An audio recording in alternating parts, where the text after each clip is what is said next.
What's up, guys? This is Matt with Divine Superconductor TV, and today I wanted to talk to you guys about stinging nettle and how to identify it and how to harvest it, and just some interesting facts about it.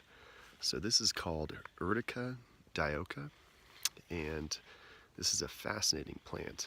The leaves are super medicinal, and the root is super medicinal.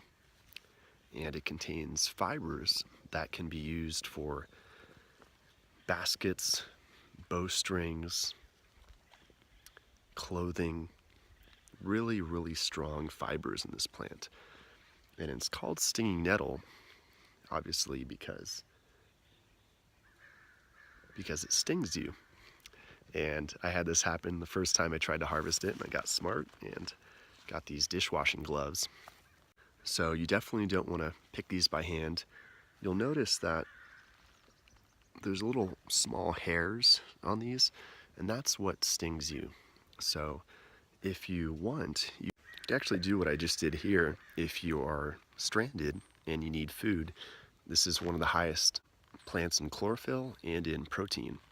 So all I did is I kind of took a leaf and I balled it up with the hairy part inside, and then you squeeze it and you kind of twist it, and the juices in this will neutralize the stinging aspect, and you could just eat it. That's one use. Like I said, clothing, bowstrings. In World War I, up to 80% of the German clothing was actually made out of nettles. So that's a pretty interesting fact. So just for identification, this is what it looks like. As you can see, there's an endless amount out here. There's more over there. And it's pretty easy to identify.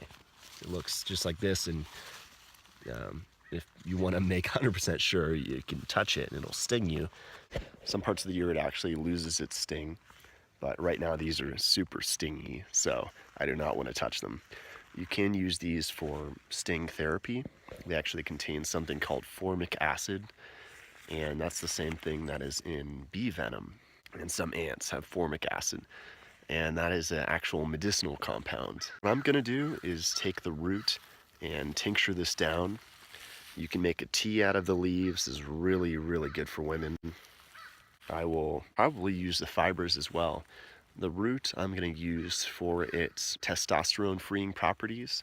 It contains sex hormone binding globulin. Kind of a big word. Essentially all it does is it frees up testosterone so the body could use it.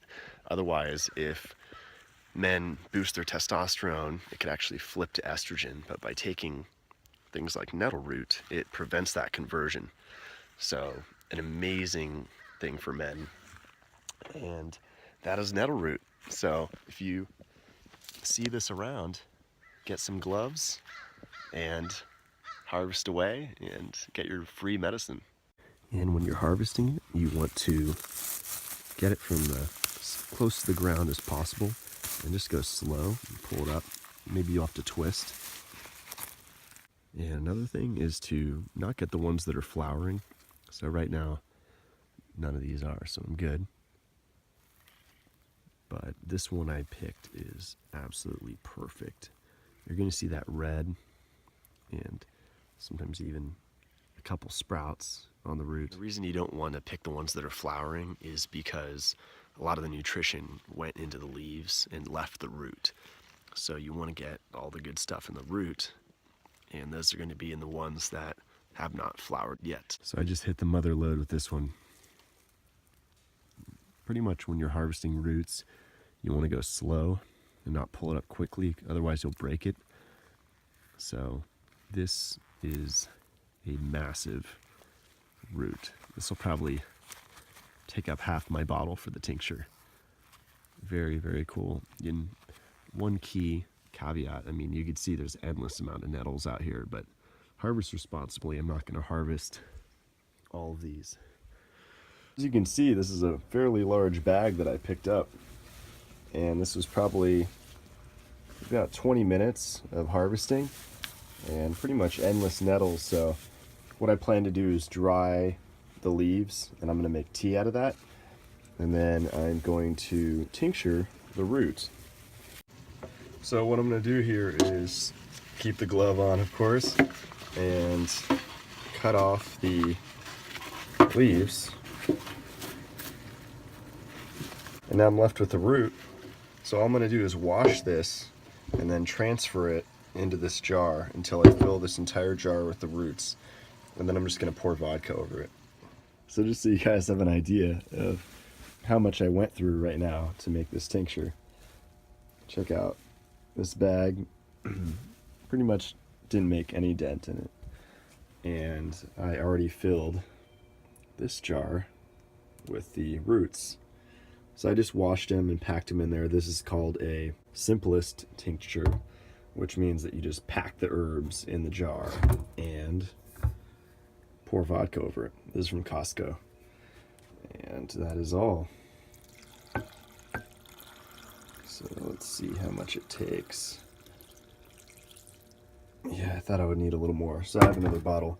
I filled it about halfway, and even though I washed them really well, if there's still dirt in there, that's fine. That's actually better than fine, because there's probably bacteria on that dirt.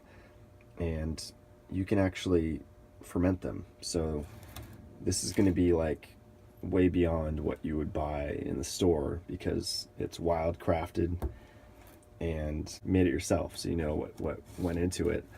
And there's probably going to be microorganisms in here that you cannot get in store-bought nettles. So yeah, so the last step is just cap this, and I'm going to put it in a dark place, and I'm gonna shake it once a day. About, I mean, you know, it's not necessary, but it is in the first part of the process. Shake it up once a day and let it sit for minimum 2 weeks, a month. I like to go a month and a half, 2 months. I'm kind of excited with this one, so I'll probably just go a month. I can make endless tinctures because I found a spot to harvest the nettles. It's really important to make a label for it. So I put stinging nettle, and then that's the proper name for it, Urtica dioica, and then the date that you begin the tincture. And that way you know there's no guesswork. Oh, when did I start this one?